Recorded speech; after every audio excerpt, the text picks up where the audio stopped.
Hey guys, it's Jessica, and today I'm going to share with you my Sephora Loves. These are products on my Sephora Loves list.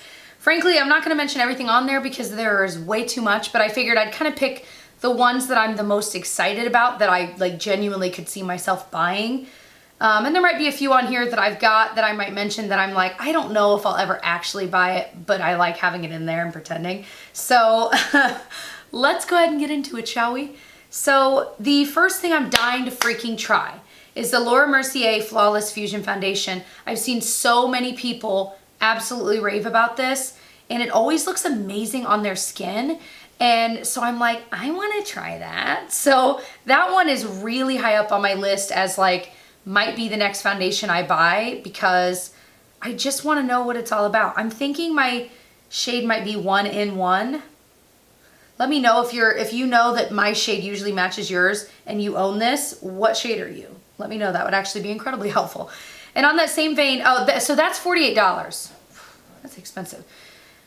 And then the other one in the same line, the new Laura Mercier Flawless Fusion Ultra Longwear Concealer. This is $28. And I know it's really, really new. I'm looking at the shade 1-In, which is fair with neutral undertones. I'm just figuring maybe if I get the foundation, I should get the concealer and try them together, see do they work really well together. I mean, the reality is there's no real reason I need or want that concealer. I just want to try it if I'm trying also the foundation. Also on my list is the Anastasia Amrezy highlighter. I can't decide. This is $28, by the way. I can't decide, is it going to be too dark for my skin tone? It looks like it's supposed to be more of like a universal kind of a shade. They describe it as light, brilliant gold. But I always worry that like, even still, sometimes those kinds of colors can be really obvious on my skin and not in a good way, not in a highlighting way. And so that's one that, again, if you've tried it and you're near my skin tone, please let me know before I buy it. Is it gonna work with my skin tone or not? Because it looks so pretty in the swatches and people wearing it. I'm like, oh my gosh, it's so pretty. Has anyone heard of this brand Sun and Park? I added a couple things to my cart for literally no reason other than I'd never heard of the brand and I was intrigued. So the two items I added were their beauty water and their beauty filter cream glow. So I think one's a moisturizer and one's maybe like a, is it an essence, I assume? They're expensive. They're still like 30 something dollars, but, so the beauty water, it says this multi-use product can be used as a toner and gentle exfoliant in the morning to prep for skincare. But it can also be used as a cleansing water. See, that's pretty cool. You can kind of use it both ways. And then the Beauty Filter Cream Glow says it's a lightweight, quick absorbing cream, provides coverage, brightens the skin tone, and primes skin for makeup. So it'd be probably ideal in the morning before you're putting on your skin. Before you're putting on your skin. Oh, Jessica, that is a weird visual, but it's kind of true. Like if you put on a lot of makeup, it's kind of like you are putting on your skin. Oh, this is one that's really high on my list too. From Sephora, in the Sephora collection, it's their cleansing Oil-In-Balm. So I think it's a makeup cleansing balm, which is what I love, but I think it's new that Sephora is selling their own. I might be wrong. Regardless, it's 18 bucks, which really compared to some of my favorites, that's not that bad. It's 3 ounces, so I'm thinking I might try that. One of my loves is something I would repurchase the way I do my hair naturally, like curly, wavy, whatever you call it, is the Living Proof Curl Enhancing Styling Mousse. It's $28. But it does take me a while to go through it, and it's absolutely worth every penny because it holds my curls together and it gives them volume. So it's worth it, but that one's in my loves because I'm probably like halfway through the one I have now, but eventually I will be out. Oh, the next item in my loves is from BareMinerals. It's their new concealer. It's the BarePro 16-Hour Full Coverage Concealer. Now this is a stick. But, oh, I didn't even add the right shade. Let me look at this here. It says it's got a matte finish. It's full coverage, crease proof, waterproof. We'll see about that. I could believe waterproof. Crease proof with these creases? I don't know. I don't think I own anything that's crease proof. It sounds like it's got some good skincare in it, and that's pretty cool. So it says it's got bamboo stem extract to smooth the look of pores and fine lines, antioxidant-rich raspberry seed oil, blackcurrant seed oil, sea lavender. They nourish, hydrate, and help defend skin against environmental pollutants, which, again, I really like.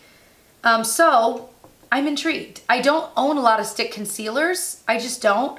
But even the idea of, you know, I'm used to thinking of concealer as my under eye, but like I do have blemishes that it'd be nice to not have to only depend on my foundation to cover, it'd be nice to kind of cover those areas first. So I'm thinking about it. I'm sure, I don't know. I think I'd probably be Fair Light Warm 02 if I'm gonna try to use it on my face. You know what I mean? To kind of match my skin tone a little bit better. Oh my gosh, something I'm really dying to try, the OLEHENRIKSEN Banana Bright Eye Cream. It's $38. I'm like, for an eye cream? But I've bought eye creams at that price before. And the idea of this kind of brightening your under eye, I'm like, yes. I will say it sounds similar to this product that I am loving. It's from Origins and it's from their Ginzing line, but it's their refreshing eye cream to brighten and depuff. I use this every morning. I love it so. It's like my favorite part about getting ready in the morning is I get a little bit of this stuff and I just tap it in, and it just kind of brightens just a little bit. It moisturizes. Oh, I really, really like this. So I'd probably wait to buy that until I'm out of this because I feel like they'll be similar and they're probably around the same price point too.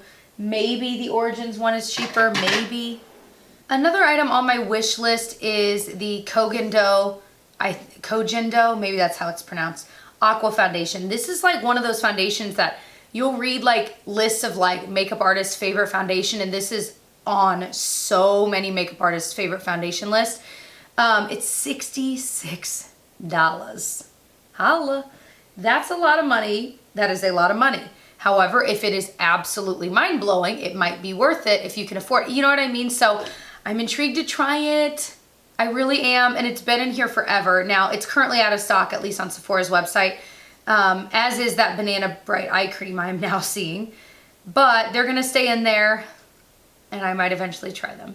Another skincare item I just wanna try, but again, price tag. It's the SK2, it's their Essence. And so I added this Pitera Welcome Kit. It's $110, but it has 3 different products in it, and I think one of them is their toner. But the toner alone is super expensive. Yeah, so the facial treatment essence, it's like a celebrity favorite skincare item. It's crazy expensive, but again, it might be worth it. I've heard only amazing things about it, so it's like, So that's, I'm just yawning, sorry. So that's one of those items that it might live in my loves for quite a while. Maybe eventually I'll buy it. But I mean, that's something that if I ever am, I'm gonna wait till a VIB sale so I can get it at least 20% off or something like that, because that's a lot of money. So those are all of the loves that I'm gonna share today. Like I said, I've got a lot more, but some of them are ones that they're not really that exciting, or they're ones that I just put in there because I want them saved, so when I want to repurchase them, they're easy to find. Not that I couldn't just type it in. Anyway, it doesn't matter. So if you enjoyed this kind of a video, definitely give it a thumbs up. Let me know. I actually just today filmed kind of the counterpart. Well, not really, but it's a bunch of luxury items that I hated. So if that video is up, I will link it. If it's not, stay tuned because I filmed it in the same shirt. But I figure we'll kind of balance it out. This is more positive, like exciting new products to buy. And then that one is more like, stay far away. These products are terrible. So we'll just keep it balanced here on my channel. So I hope you enjoyed. I hope you'll subscribe before you leave and hit that little notification bell so it lets you know when I upload new videos. And I'll see you guys in my next one. Bye.